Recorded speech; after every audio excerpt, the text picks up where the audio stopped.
Урматтуу мекендештер, Талас шаарынан дагы бир там сатыкка коюлду. Ичинде бардык шарты менен видеодон алыстабай туруңуздар. Дарегин түшүндүрүп берейин.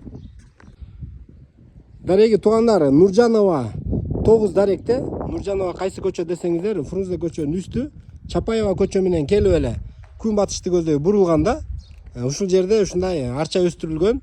Бул жагында серен гүлдөр өстүрүлгөн, тамды көрө аласыздар. Бул жагы тупик. Тупик көчөнүн жакшы жери, ачыкча машиналар жүрө бербейт бул жерде.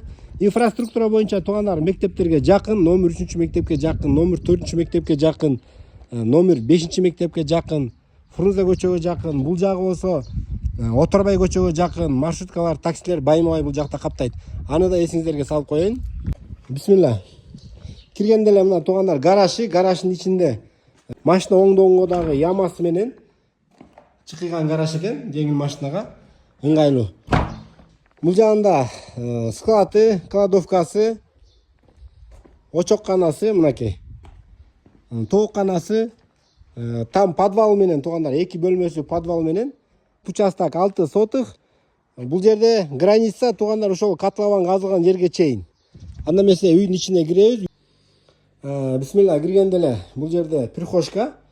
Бул жерден от жагат экен. От менен да ток менен дагы үйдүн ичи жылыйт дейт. Андан кийин түз киргенде кухнясы, бардык суулары кошулган. Кухнядан оңго киргенде санузел, душеваясы, мынакей раковиналары, ичин баары кафелленген. Андан кийин коридор, прихожкадан коридорго өткөндө оң тарапка ушундай бир холл экен. Диваны, телевизор, чай ичкенге дагы ушул жерди пайдаланышат экен. Сол жагында балдардын уктоочу бөлмөсү.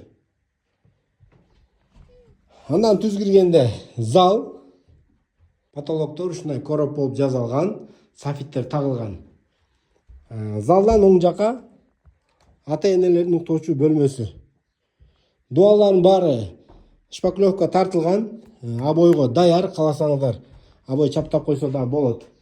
Баасы туугандар $40,000 сурап жатат. Өзүңүздөр дагы содалашып, вариантыңыздарды айтып көрөсүздөр. Видео лайк басып коюңуздар. Үй издеп жүргөндөр бүгүн аябай көп болуп атат. Үй издеп жүргөн досторуңуздарга, группаларыңыздарга дагы жөнөтүп коюңуздар.